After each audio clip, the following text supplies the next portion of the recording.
And today, this Blue Ribbon Committee, Mr. Chair, shall make sure that this is the day of reckoning. Tamaan na po ang tamaan, kaibigan, kasamahan, kamag-anak o matataas na opisyal. Justice must be served. Maraming salamat, Mr. Chair. Thank you, Senator Erwin. Sabi mo, names must be named. Sana sinabi mo na yung mga pangalan ng mga politiko eh. Pero may oras ka pa naman, maya-maya ng konti. Kung may listahan ka dyan, banggitin na natin lahat ang mga dapat banggitin. Ito na naman pong Alpha and Omega General Contractors and Development. Ginamit lang po yung lisensya niya, Mr. Secretary. Alam mo niyo kung sino yung gumawa doon? Yung mismong gobernador ngayon na mayroong isang construction company. I hope he is listening. At sasabihin ko sa kanya ngayon, hindi pa ako tapos sa'yo. Meron mga figures dyan. Huwag niyo ako lulukuhin dito. Labas niyo kung magkano yung in-award nito sa Wawaw Builders. Mga ghost projects. Meron mga figures dyan. Huwag niyo ako lulukuhin dito. Labas niyo kung magkano yung in-award nito sa Wawaw Builders. Mga ghost projects. Actually, Mr. Secretary, yung sinasabi mong strict guidelines, that's debatable eh. Kasi ito nangyayari ito, this is an open secret. Halimbawa, doon sa isang flood control project na meron ng feasibility study, may mga enterprising congressmen eh. They will request that these projects be implemented by the District Engineering Office. Sa mga nakaraan GIA natin, makikita mo yan. For example, the project is budgeted for 500 million to 1 billion pesos. It will be divided into several small projects, say 50 million to 100 million each. Kaya makikita mo, as observed by the President, bakit ay kakanyang parehong 100 billion, 100 billion, 100... Para bang there are 2 or 3 or even 10 major projects, flood control projects na talagang ang compute, para ba parehong-pareho yung cost eh. This is impossible. Kaya lang talagang binrake mo na dun sa ano eh. May break up na kasi. Kailangan talaga eh. Kaya pagpaparti-partihin na lang sa 100. Kasi ang ano dito, Secretary, alam mo naman ito eh. Para sa ganon, yung congressman, maibigyan nyo doon sa favored contractor. Magagawa natin ito. And we can prove this. This office will just ask, for example, from the Office of the Undersecretary for Planning and PPP Services, Yusek Cabral yata ito, sir. Your Honor, yes. Kapag ni-request po ng Blue Ribbon Committee, sino-sino yung katakot-takot na mga congressmen na palagi na lang nagre-request ng funding sa nature. Dito po lalabas lahat ito eh. Makikita po namin. And I'm sure the office will cooperate with the Blue Ribbon Committee. Dito po makikita natin yung napakahilig mag-request ng funding. Tama po ako, hindi? Tama po, Your Honor. Okay. Yun pong bidding. Pero baka gusto na magtanong muna yung mga kasama ko po, mag-sip muna ako sa kanila. Anybody who would like to? Senator Jinggoy. Thank you. Galingan mo, Senator Jinggoy, ah. Thank you, Mr. Chair. Is si Miss Cabral ba nandito? Was she invited? Was she invited by this committee? Maybe we can invite her in the next Hindi, meeting. nandito naman ng pinaka-boss eh, si Secretary. But I would like to ask some Mas gusto mo siyang makita kay sa Secretary. Hindi naman. Anyway, Mr. Secretary, wag na tayo magpaligoy-ligoy pa. Kung hindi pa binulgar ni Pangulong Marcos itong mga anomalya na nangyari dito sa mga flood control projects, hindi niyo ba iimbestigan to?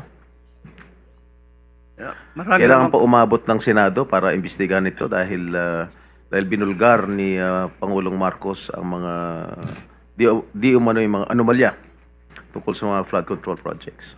Hindi naman po siguro, I think, Your Honor, I think this is a routine process naman ng department that every project that we complete must have to undergo a quick, it has to undergo a validation audit before we fully pay the contract amount, Your Honor. So meron yung quick quality assurance unit, may audit team na dapat umiikot parati, Your Honor, before we pay the final payment for this project, Your Honor. Are all these contractors qualified? They are qualified. They're qualified, Your Honor, and on the basis of the documents that they submit for the bidding purposes, Your Honor. Sa mga binanggit ni Pangulong Marcos na mga contractors during his SONA, bakit sa 10 lang, bakit halos lahat ng mga contractors to kinorner lahat yung mga flood control projects? Why is that so? Well, as far as I can recall, actually, yung sabi naman na ating presidente, 20% of the total amount of that has been allocated over the years were actually napupunta doon po sa 15 contractors po. So, marami pa naman po yung other contractors that have participated in the implementation of the flood control projects, but it's little outstanding, as sabi ng ating presidente, that 20% of the total budgets that have been allocated for flood control napunta po doon sa 15. In numbers po yun, I think that is in numbers, Your Honor.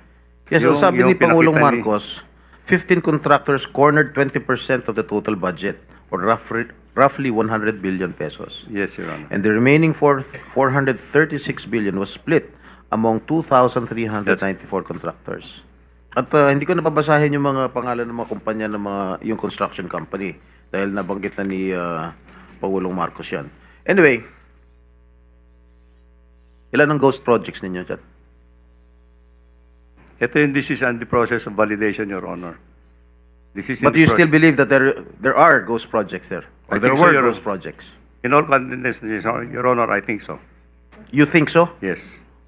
Saan yan? Well, as I said, as I mentioned in my statement, there are district offices that we are trying to continue the validation of some of the projects, Your Honor. Let me just point out, Your Honor, that many of these projects also, many of the other projects that I have mentioned, some of these projects were also implemented in 2021, 2022. Sige. Kailan nyo pa nalaman na may mga ghost projects? Since you assumed office, Mr. Secretary? Or just lately? Just lately, Your Honor, and unfortunately. So ibig sabihin, when did you assume as Secretary when President Marcos appointed you in Yes, Your 2022? Honor. Yes, All Your right. Honor. So you believe in 2022, 2023, 2024, walang ghost project? Well, Your Honor, at the central office, we are relying actually on our project monitoring information that comes to us actually, unless it's going to be validated actually and filled. So you said siguro merong mga ghost projects. Who informed you na merong mga ghost projects? Well, there are already informations that are coming up. Yes. Who in particular informed you that there are There are ghost people in the projects? department actually that are. And how do they know that na merong mga ghost projects? Well, there are people actually who can actually certify, Your Honor, and these are the projects that we are now intensively validating actually. Okay, Your Honor. my office received reports that there are ghost projects in the municipalities of Kalumpit, Malolos, and Hagonoy in the province of Bulacan. Can you confirm this? Yes, Your Honor. That's true. Well, this is the information that we have received, Your Honor.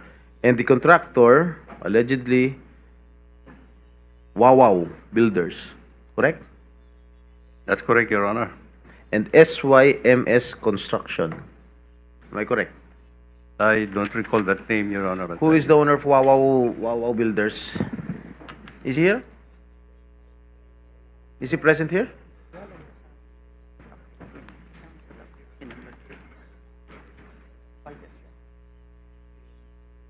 Senator Jinggoy was invited but walang reply as of now. May I know who is the legitimate owner of this construction company? Mark Mark Alan Arevalo. Alan Arevalo. All right. I think the committee already will issue a subpoena. Alright. So, sa akin palagay, itong mga ghost projects na nabulgar na ngayon, siguro inaayos na nila.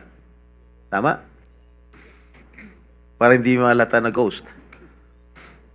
And I don't think that they will have that capability anymore, Your Honor, because I think if these were ghost projects in the first place, they would not have the time actually to do anything at this point in time. The records will show that if there is no project at all that was implemented, and payment has been made, then it's on. Tapos na, nasunog na yung pera natin. That's actually. Alright, magkano ang anomaly. in-award dito sa mga, sa Wawaw? Wawaw Builders. I don't have the figure right now, Mr. Chair, but I think it's predominantly. No. Meron mga figures dyan. Huwag niyo ako lulukoyin dito. Yeah. Labas niyo kung magkano yung in-award nito sa Wawaw Builders. Mga ghost projects. We'll wait for it.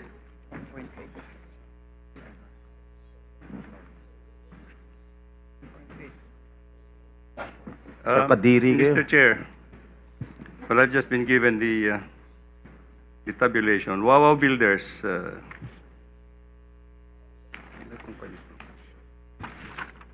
Wawaw Builders. The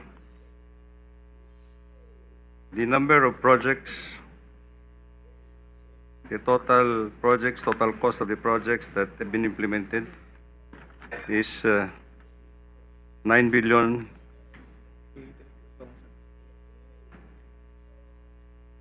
9 million or 9 billion? 9 billion all over the country, Mr. Chair.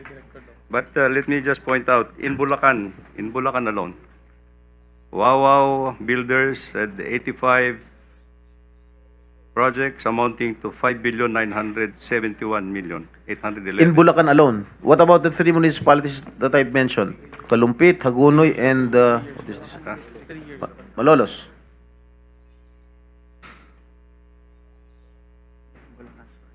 This is for Bulacan First Engineering District Office, Your Honor.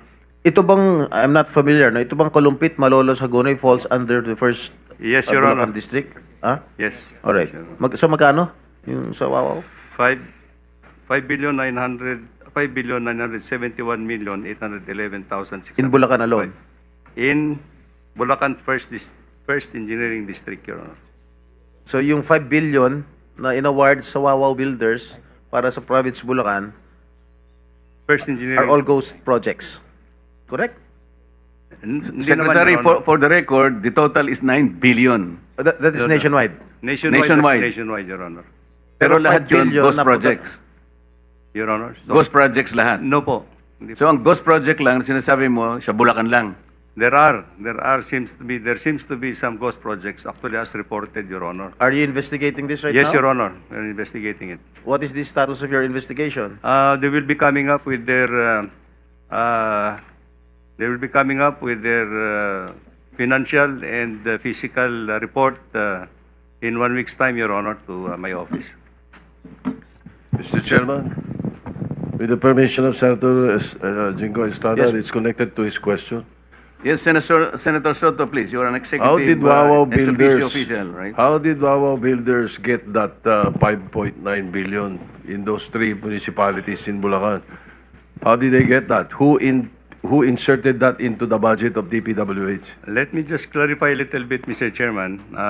The amount that I have mentioned is actually for 4 years, up to fiscal year 2025. It started in 2022, 2023, 2024, and 2025, Your Honor. Let's clear that, Mr. Secretary. The 9-point-something billion is for 4 years? 5.9 for Wawaw, Your Honor.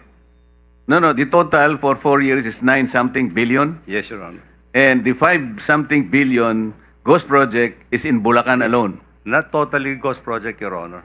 I'm not saying it's not totally ghost project, but the total amount of project that 85 projects that he has implemented during the 4-year period amounts to 5,971,000,000, Your Honor.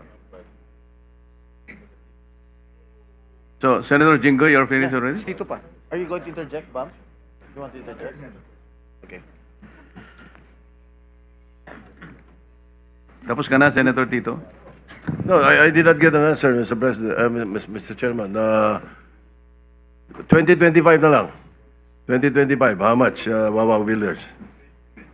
Para mas madali niyong identify. 2025, Your Honor, he has 5 projects in that engineering district amounting to 435,710,913 pesos, Your So Honor. 400 plus million for that particular area na For 5 projects, Your being Honor. suspected as ghost project.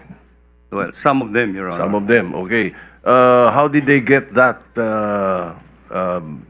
through bidding? They participated in the bidding, Your Honor. Oh, how did that budget get into your budget, the DPWH?